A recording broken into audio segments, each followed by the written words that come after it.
جی wears آداب، راشد جاوید آپ کی خدمت میں حاضر ہے۔ امید کرتا ہوں کہ آپ سب خیریت سے ہوں گے، اور یہ سردیوں اور بہار کے درمیان جو ایک آنکھ مچولی کسی کیفیت والا موسم ہے، آپ اس کو انجوائے کر رہے ہوں گے۔ اور بڑی پریشانی کی بات ہوگی کہ پچھلے دنوں گوادر میں بہت ساری ڈیتھس ہو گئیں، وہ آپ کو پتہ ہے بارش بہت زیادہ ہو گئی، آزاد کشمیر میں بھی ہو گئی، اور اس طرح کوئی ڈیتھس ہوئی۔ سوری، میں گوادر کے گیا تھا، اوور آل کوئی 8 ڈیتھس کی خبر آئی ہے، خاص طور پہ آزاد کشمیر سے وزیر اعظم شہباز شریف صاحب نے بےحد افسوس کا اظہار کیا ہے۔ اللہ تعالیٰ سب کی مغفرت فرمائے، سب کے درجات کی بلندی فرمائے، اور اگلی منزلیں آسان فرمائے۔ تو ویورز، آج کا پروگرام شروع کرتے ہیں۔ آج چھوڑیے کیا سیاست جی، آج تو میں بات کروں گا ایک بڑے پیارے سے نغمے کی، جو ان دنوں پاکستان کا مقبول ترین گانا بن چکا ہے، نہ صرف پاکستان بلکہ گلوبلی۔ یہ گانا بے حد پاپولر ہو چکا ہے احمد جہاں زیب کی آواز میں۔ تیرا میرا ہے پیار امر، تو کہہ دے تو قدموں میں سر رکھ دوں۔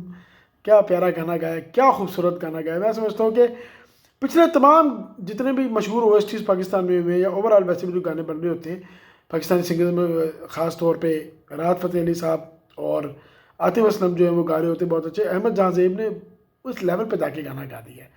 بلکہ دیکھا جائے تو یہ گانا تو تمام ریکارڈ توڑ گیا۔ عشق مرشد ڈرامے کا یہ اوریجنل ساؤنڈ ٹریک ہے، ڈرامہ بھی بہت اچھا ہے۔ بلال عباس خان اور در فشاں سلیم جو مرکزی کرداروں میں، نور الحسن بھی ہے اس میں، اور ایک بہت اچھا ڈرامہ دیکھنے کو مل رہا ہے بڑے عرصے کے بعد۔ We are enjoying it. Umair Rana کا بھی بڑا اچھا اس میں رول ہے۔ کچھ اور کریکٹرز ہیں، مجھے ان کے اصل نام نہیں آتے، خاص طور پہ وہ جو ریڈی والا ہے اصلی فضل بخش، جو اپنے آپ کو بعد میں خدا بخش بھی کہتے ہیں، جس طرح بھلے۔ تو بڑا انجوائے کیا جی اس ڈرامے کو ہم نے، بہت ہی اچھا ڈرامہ ہے، لیکن اس کا ساؤنڈ ٹریک واقعی جسے کہتے ہیں نا دل لے گیا۔ تو ضرور آپ اس کو سنیے اور انجوائے کریں، تیرا میرا ہے پیار امر۔ اچھا جی، اس کے بعد آ جاتے ہیں اس وقت جو سیاسی حالات چل رہے ہیں، ڈائنامکس بہت چینج ہو گئے ہیں۔ میں آج یہی بات کر رہا تھا ایک اپنے دوست کے ساتھ جو ماشاءاللہ ایک سینئر پروفیسر ہیں، پی ایچ ڈی ہیں انجینئرنگ میں، تو ان سے یہی بات چل رہی تھی کہ ڈائنامکس چینج ہو گئے، لوگوں کے رویے بدل گئے ہیں، ٹالرنس ختم ہو گئی ہے۔ یہ ایسی ایک بدقسمتی ہے جو سیاست میں آپ جانتے ہیں کہ 2010 کے آس پاس سے آ گئی، اور یہ اب پاکستانی قوم جو ہے یہ اوور آل اخلاقیات کو بھول چکی ہے، ان کے اندر ٹالرنس ختم ہو گئی ہے، اختلاف رائے کو برداشت کرنے کا جو ایک حسن اور مادہ ہے وہ ختم ہو چکا ہے۔ حالانکہ بہت ضروری ہوتا ہے کہ آپ اختلاف رائے کو خوش اسلوبی سے برداشت کریں اور ایکسیپٹ کریں۔ تو اب یہ سین ہے کہ مریم نواز جو ہیں وہ گئیں کسی اسکول میں، جہاں پہ معصوم چھوٹی بچیاں ماشاءاللہ جو ہوتی ہیں طالبات، وہ بیٹھی کوئی اپنا ٹیسٹ یا پیپر دے رہی تھیں، اور مریم نواز نے ظاہر ہے اس ایگزامینیشن ہال یا کلاس روم جو بھی آپ کہہ لیجئے اس کا دورہ کیا، اور اس دوران ٹیچر جو ہے وہ بڑے عجیب انداز میں مریم نواز کو یہ کہتی ہیں کہ میڈم آپ یہاں پر آئی ہیں، آپ کے ساتھ ہی آپ کا میل اسٹاف ہے۔ ظاہر ہے جی، جو اسٹاف ہوتا ہے متعلقہ محکمہ صحت کا، محکمہ تعلیم کا جو اسٹاف ہوگا، یا لیٹ سے کہ کوئی مریم کے آفس کے جو خود کے وزیر اعلیٰ آفس کے 2-4 لوگ جو پروٹوکول کی ڈیوٹی پہ ہوتے ہیں وہ ساتھ ہوتے ہیں، اور وہ زیادہ تر میل ہی ہوتے ہیں۔ تو کہتی ہیں آپ کے ساتھ یہ جو آپ اتنے مردوں کو لے کر آ گئی ہیں، یہ بچے ڈسٹرب ہو رہی ہیں، ان کی کنسنٹریشن اپنی پڑھائی پر نہیں رہے گی، حالانکہ اپنے پیپر پر نہیں رہے گی۔ حالانکہ بڑا واضح نظر آ رہا ہے کہ وہ جو بچی ہیں وہ آرام سے اپنا پیپر کر رہی ہیں۔ مجھے یاد ہے کہ ہم نے بھی میٹرک کا ایگزام بھی دیا ہے، ہم نے بھی ایف ایس سی کا ایگزام بھی دیا ہے، اور بالکل اعلیٰ افسران گورنمنٹ کے وزٹ کرتے تھے، ہمارے انویجیلیشن سینٹرز کو بھی کرتے تھے۔ اتنے مشکل ایگزام ہوتے ہیں، خاص طور پہ ایف ایس سی کے، آپ جانتے ہیں آج تک کوئی ڈسٹربنس نہیں ہوئی۔ یہ کیا بات ہو گئی؟ تو یہ بیسیکلی ایک طریقے سے مریم کو یہ پیغام دیا گیا ہے کہ میں آپ کی سپورٹر نہیں ہوں۔ اسی طرح پیچھے مریم نواز ایک ہاسپٹل میں گئی ہیں، تو آپ نے دیکھا ہوگا وہ ویڈیو بھی بڑی وائرل ہے کہ جو ڈاکٹر ہیں وہ بڑا ہی منہ بنا کر اور بڑی ایک روڈنس کسی انداز میں جوابات دے رہی ہیں، اور بعد میں کسی ایک خاتون نے یا ڈاکٹر نے وہ ٹویٹر پہ بھی ڈال دیا کہ جی یہ آ جائی تھی دورہ کرنے میں، اس دورے کی کوئی خوشی نہیں ہوئی۔ تو یہ مریم کے لیے بڑا چیلنج ہے، اس صورتحال سے نبرد آزما ہونا، اس کو ڈیل کرنا، کیونکہ دیکھیں جی بات یہ ہے کہ پی ٹی آئی والے یہ تاثر عوام میں قائم کرنے میں کامیاب ہوئے ہیں کہ جی الیکشن میں ہمارا حق مارا گیا ہے، ہم سے جی جبری طور پہ یہ گورنمنٹ چھینی گئی ہے۔ ظاہر ہے جی، جب آپ 92 سیٹس والی جماعت کو گورنمنٹ نہیں دیں گے، اس کی جگہ 78 79 یا 80 سیٹ والی گورنمنٹ جماعت کو گورنمنٹ میں لے آئیں گے، تو یہ بات تو ہوگی۔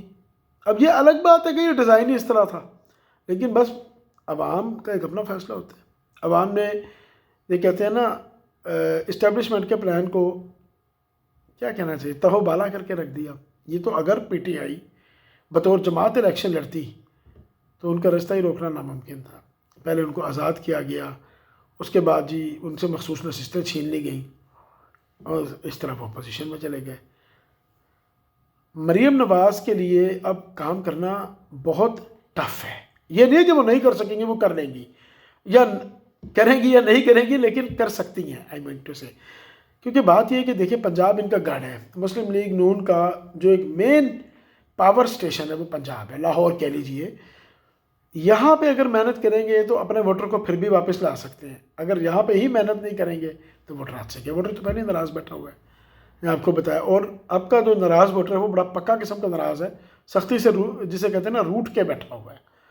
تو اس میں یہی ہے کہ محنت کریں، ڈیلیور کریں، ٹائم لگے گا، ٹائم لگے گا، چیزیں آہستہ آہستہ آہستہ نارملائز ہونا شروع کی، ابھی نہیں ہوں گی، ابھی عوام آپ سے ناراض ہے۔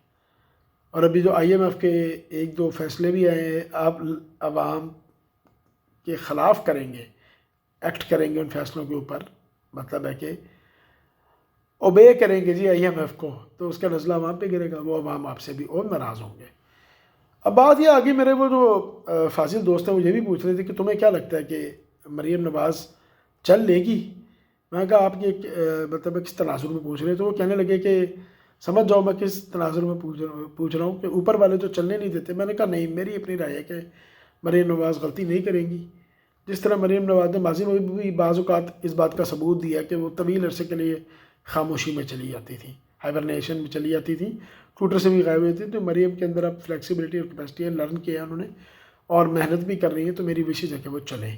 عارف الوی صاحب جو ہے وہ آج رخصت ہو گئے ایمان صدر سے۔ عارف الوی صاحب نے واقعی ایک پی ٹی آئی کا کارکن ہونے کا ثبوت ہی زیادہ دیا ہے۔ بہرحال اب وہ چلے گئے ہیں، ٹھیک ہے، اٹس اوکے۔ اب دیکھتے ہیں کل صبح نیا الیکشن ہو رہا ہے، آصف علی زرداری صاحب کا مقابلہ ہے محمود اچکزئی صاحب سے، بزرگ سیاستدان ہیں محمود اچکزئی صاحب۔ اور بلوچستان کے ناظرین کی دلچسپی کے لیے بتاؤں کہ جب 1988 میں محترمہ بے نظیر بھٹو جیتی، پیپلز پارٹی نے ون کیا الیکشن، تو ظاہر جو سو پریزیڈنٹ تھے غلام اسحاق خان صاحب، انہوں نے قومی اسمبلی کا اجلاس بلایا اور اصول کے مطابق انہوں نے جو اس وقت کے یعنی پچھلی قومی اسمبلی کے اسپیکر تھے حامد ناصر چٹھا صاحب، ان سے کہا کہ چٹھا صاحب آ جاؤ پھر دوبارہ، بھئی آپ نے قومی اسمبلی کی مطلب اسمبلی کی اسپیکرشپ سنبھالنی ہے، پہلے اجلاس کے لیے اوتھ اٹھوائیں۔ تو آئی ریممبر کہ چٹھا صاحب بڑے دل برداشتہ سے شاید الیکشن نہیں جیتے تھے جہاں تک مجھے یاد پڑ رہا ہے، تو انہوں نے کہا نہیں میں اسمبلی میں نہیں آؤں گا۔ تو پھر محمود اچکزئی کو کہا گیا تھا کہ آپ اسپیکر بن کے اجلاس کی کارروائی چلائیں۔ تو اوتھ 1988 کے اسمبلی سے جنہوں نے لیا تھا وہ محمود خان اچکزئی صاحب تھے، تھوڑی بہت زیادہ اشپیری ہے، تو اس لحاظ سے بڑی ان کے لیے بھی رسپیکٹ ہے، بزرگ سیاستدان ہیں اور جمہوریت پسند آدمی ہیں۔ تو بہرحال کل دونوں میں مقابلہ ہے، جو بھی جیتے گا وہ ملک کا آئندہ صدر بن جائے گا۔ اسحاق ڈار صاحب کو بالآخر وزارت خارجہ دینے کا فیصلہ ہوا ہے، ٹھیک ہے، اچھی بات ہے، کیونکہ نواز شریف کے سعودی عرب کے ساتھ، یو اے ای وغیرہ کے ساتھ مثالی تعلقات ہیں، ٹرکی کے ساتھ بھی، تو نواز شریف کی جگہ اگر اسحاق ڈار صاحب بھی آگے بڑھتے ہیں اور وہ مطلب بخوبی اس کو نبھا سکتے ہیں اور پاکستان کے لیے کچھ بہتر ڈیلز، کچھ بہتر بزنس، کچھ بہتر انویسٹمنٹس وہاں سے حاصل کر سکیں گے۔ محسن نقوی صاحب کے بارے میں بھی کہا جا رہا ہے کہ غالباً سینیٹر بنایا جا رہا ہے، and he will be the interior minister. اگر یہ بھی ہو جائیں ہوم منسٹر، جس کو ہم وزیر داخلہ بھی کہتے ہیں، بہت اہم منسٹری ہے، تو میں سمجھتی ہوں یہ پاکستان کی خوش قسمتی ہوگی اس وقت میں یہ کر لیا جائے۔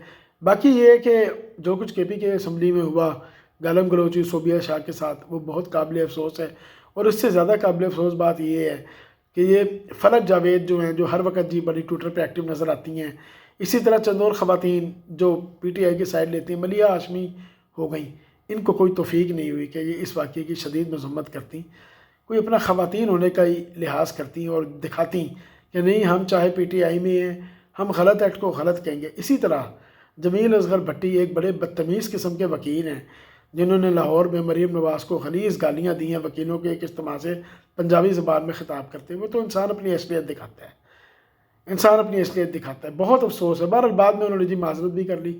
بات یہ ہے کہ آپ کے چھوٹے بچے تو نہیں ہیں، یا آپ کو بالکل یہ کہنے کہ 32-33 سال کے سیاستدان تو نہیں ہیں یا وکیل نہیں ہے کہ جی غلط بات نکل گئی سوری، آپ خود میریڈ ہیں، بال بچوں والے ہیں، آپ کو اس طرح کی بات ہی نہیں کرنی چاہیے۔